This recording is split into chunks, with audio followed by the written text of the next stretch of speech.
урматтуу айымдар, энелер, апалар, эжелер, айым депутаттар, баарыңыздарды келе жаткан майрамыңыздар менен куттуктап, ден соолук, ийгилик, бакыттуу айрыс кечик каалайм.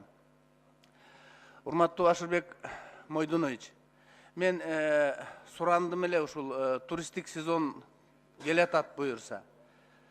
Өкмөттүн отурумун өткөрүп, бир эки күн тартибине эки маселени кирип коюшту. Мен сизден суранат элем да, ушул премьер-министр менен сүйлөшүп, эң эки чоң көйгөй бар. Ысык-Көл районунда, Ысык-Көл областында жалпы көл маселеси да.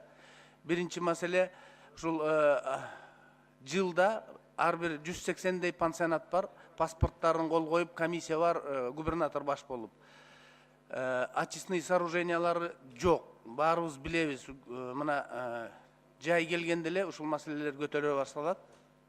Мен суранат элем ушул күн тартибине киргизип, заманбап азыр технологиялар бар. Ар бир пансионаттарда паспорттун кол коюп отурат, очистный сооружениялар бир экинде эле бар да, калганын баары формально кол коюп, иштетип, ушул таштандынын баары көлгө кирип, азыр мыйзам долбоорун жазып атабыз.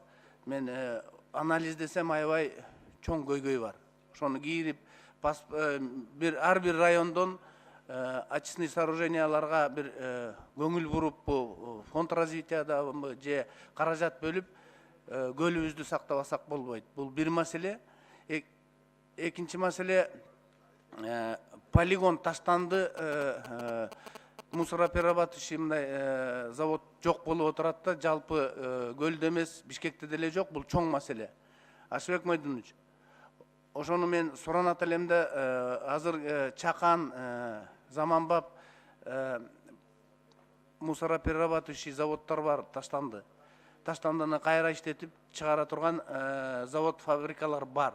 Ошолорго даярдыкты күтпөсөк болбойт да. Мына 180 пансионаттан көчөгүнө аким менен сүйлөшсөк, кеминде бир 5 тонна таштанды чыгат экен. 5 тоннаны күнүнө чыгарсак 180, 800, 900 тонна бир күндө чыгып атат. Ошонун баарын жыйналып, мен суранат элем да, эми завод салбаса да жок дегенде полигондорун мындай